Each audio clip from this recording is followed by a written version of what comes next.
Right breaking news తున్నాం. Vijayawada MP Kesineni Nani సంచలన నిర్ణయం తీసుకున్నారు. ఎంపీ పదవితో పాటు టీడీపీకి రాజీనామా చేస్తామని ప్రకటించారు నాని.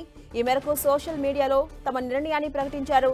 చంద్రబాబు టీడీపీకి తన అవసరం లేదని భావించిన తర్వాత కూడా తాను పార్టీలో కొనసాగలేనని, అది కరెక్ట్ కాదని పేర్కొన్నారు.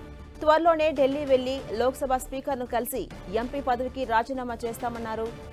ఆ వెంటనే టీడీపీ సభ్యత్వానికి కూడా రాజీనామా చేస్తామంటూ ట్వీట్ చేశారు. చంద్రబాబు భువనేశ్వర్తో ఉన్న ఫోటోను ట్వీట్ చేశారు కేశినేని నాని. ఇదే అంశంపై మరింత సమాచారం మా ప్రతినిధి రవిచంద్ అందిస్తారు. రవిచంద్, కేశినేని నాని సంచలన నిర్ణయం తీసుకున్నారు. అటు ఎంపీ పదవికి అలాగే టీడీపీ సభ్యత్వానికి రాజీనామా చేయబోతున్నారు. అప్డేట్స్ ఏంటి? జనసేనాని కేశినేని నాని వ్యవహారం నుంచి కూడా బెజవాడ రాజకీయాల్లో పెను సంచలనంగా మారింది. నిన్న ఉదయం ఆయన ఫేస్బుక్ పోస్ట్ చేశారు. అప్పటి నుంచి కూడా మొత్తం వ్యవహారం అంతా కూడా టీడీపీలో గందరగోళంగా కనిపిస్తూ ఉంది. చివరికి ఆయన రాజీనామా చేస్తానని ఈ ఉదయమే కొద్దిసేపటి క్రితమే ఆయన మరోసారి సోషల్ మీడియా వేదిక తన మనోగతాన్ని వెల్లడించారు. చంద్రబాబు నారా భువనేశ్వర్తో కలిసి ఉన్న ఫోటోను కూడా ఆయన ట్వీట్ చేసి అవసరం లేదనుకున్నప్పుడు నేను ఇంకా రాజీనామా చేస్తాను అని ట్వీట్ చేయడం జరిగింది. ఆయన ఢిల్లీ వెళ్లి త్వరలోనే లోక్సభ సభ్యత్వానికి కూడా స్పీకర్ కి రాజీనామా సమర్పిస్తాను, అనంతరం పార్టీ కూడా రాజీనామా చేస్తానని సోషల్ మీడియా వేదికగా ప్రకటించారు.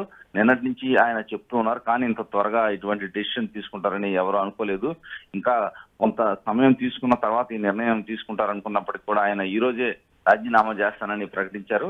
ఆయన చెప్పిన ప్రకారం వీళ్ళని తొందరలోనే ఢిల్లీ వెళ్లే అవకాశం కూడా మనకి కనిపిస్తుంది. నిన్నంతా కూడా ఆయన చాలా సీరియస్ కామెంట్స్ అయితే చేస్తున్నారు. పార్టీ నాయకత్వాన్ని ఉద్దేశించి కూడా ఆయన చెప్తూ ఉన్నారు. తన అవసరం పార్టీ లేదనుకుంటుంది, తన దగ్గర డబ్బు లేదు అని కూడా ఆయన చాలా తీవ్రమైన పదజాలంతో కూడా కొంత విమర్శలు అయితే చేశారు. ఏదైనా విజయవాడ పార్లమెంటు సభ్యత్వం నాకు మే వరకు ఉంది, అప్పటి వరకు కూడా అభివృద్ధి కార్యక్రమంలో పాల్గొంటానని కూడా చెప్పారు. వివిధ కార్యక్రమాలు శంకుస్థాపన చేస్తాను, ఎంపీగా పనిచేయకుండా పార్టీ ఆదేశించలేదు కదా అని కూడా వ్యాఖ్యానించారు. కానీ ఈ రోజుకే ఆయన మనసు మార్చుకొని రాజీనామా చేస్తానని ప్రకటించడం కొంత అయితే పార్టీలో చర్చనీయాంశంగా మారింది. పార్టీ దీనిపై ఎలా స్పందిస్తుందని కూడా చూడాల్సిన పరిస్థితి. ఇప్పుడు వరకు అయితే నిన్న చేసిన వ్యాఖ్యలపై ఎవరిని మాట్లాడవద్దని పార్టీ హైకమాండ్ ఆదేశించింది. అదేవిధంగా ఈ రాజీనామా తర్వాత వారి స్పందన ఏంటో ఇంకా తెలియరాలేదు. ఏదైనా కేశినేని నాని వ్యవహారం అయితే టీడీపీలో కొంత అయితే చర్చనీయాంశంగా మారింది.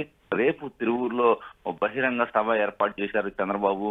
బహిరంగ సభలో ఏం జరగబోతుంది అనేది కూడా కొంత చర్చనీయాంశంగా మారింది. ఎందుకంటే నాని అనుచరులంతా కూడా పార్లమెంటు పరిధిలో మొత్తం ఉంటారు. వారు ఏ విధంగా వ్యవహరించబోతున్నారు, వారి అనుచరుల పాత్ర ఏమిటి?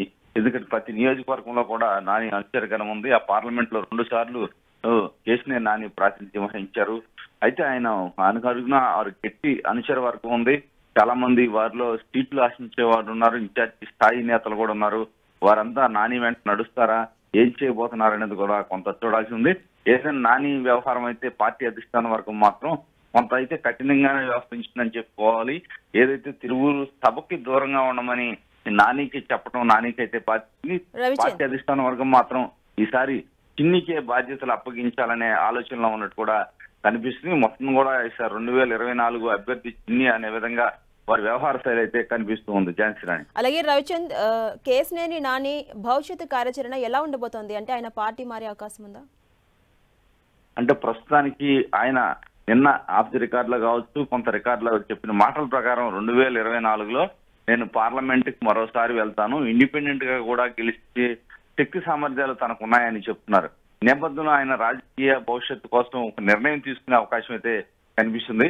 వెంటనే తీసుకోకపోయినా 2024లో మాత్రం ఆయన ఏదో ఒక పార్టీ నుంచి పోటీ చేస్తాననే విధమైన సంకేతాలు అయితే కనిపిస్తున్నాయి. ఎందుకంటే ఇప్పుడు వరకు కూడా ఆయన ఎక్కడ ఏ పార్టీతో కూడా సంప్రదింపులు జరిపినట్టు తెలియటం లేదు. ఆయనకి వ్యక్తిగతంగా బీజేపీ నుంచి కూడా దగ్గర సంబంధాలు ఉన్నాయి. నితిన్ గడ్కరీ ఆయనకి చాలా దగ్గరగా ఉంటారు, ఆయన చాలా క్లోజ్ గా ఉంటారు. అదేవిధంగా వైసీపీ ఎంపీ విజయసాయి రెడ్డికి కూడా ఆయన సత్సంబంధాలు ఉన్నాయి. ఎందుకంటే వీరంతా పార్లమెంట్ లో కలిసి ఉంటారు, వారికి వ్యక్తిగతంగా సంబంధాలు ఉన్నాయి. ఈ నేపథ్యంలో ఆయన అధికార పార్టీ వైపు చూస్తారా లేకపోతే బీజేపీ వైపు చూస్తారా అనేది ఒక క్లారిటీ అయితే రాలేదు. ఆయన మాత్రం 2024లో నేను పోటీ చేసే ఖాయమని ఇప్పటికే చెప్తున్నారు. ఇటు పరిస్థితిలో కూడా 2024లో నేను పోటీ చేసి గెలిచి వస్తానా అని చెప్తున్నారు. ప్రస్తుతానికి ఇండిపెండెంట్ గా ఆయన శక్తి సామర్థ్యాలు ఉన్నాయి, గెలిచే సామర్థ్యాలు ఉన్నాయి అన్నప్పటికీ కూడా ఆయన ఏదో ఒక పార్టీ తరఫున మాత్రం పోటీ చేసే అవకాశాలు అయితే కనిపిస్తూ ఉన్నాయి ఝాన్సీ. అలాగే తిరువూరులో బహిరంగ సభ నిర్వహించబోతున్నారు కదా రవిచంద్, ఇక ఈ సభలో చంద్రబాబు ఒక క్లారిటీ ఇచ్చే అవకాశం ఉందా ఈ బెజవాడ బ్రదర్స్ కు సంబంధించి? అంటే ఝాన్సీ, చంద్రబాబు అధిష్టాన వర్గం మనోగతం అయితే మొన్ననే వెల్లడి చేశారు.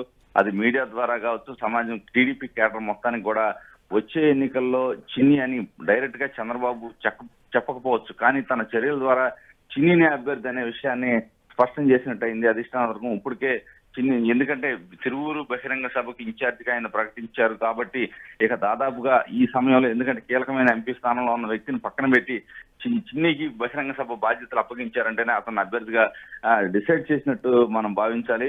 ఈ నేపథ్యంలో ప్రత్యేకంగా ప్రకటించే అవకాశం అయితే కనిపించడం లేదు. కాకపోతే అక్కడ ప్రియారిటీని బట్టి మనం భావించాల్సి ఉంటుంది. కేడర్ మొత్తానికి కూడా, కార్యకర్త దగ్గర నుంచి నేతల వరకు కూడా అందరికీ అర్థమయ్యే విధంగా అధిష్టాన వర్గ చర్యలు కనిపిస్తూ ఉన్నాయి. ఈసారి 2024 టీడీపీ అభ్యర్థి బెజవాడకి కేశినేని చిన్ని అని అధిష్టాన వర్గం చెప్పినట్టు అవుతుంది Jhansi. Right, thank you Ravichand.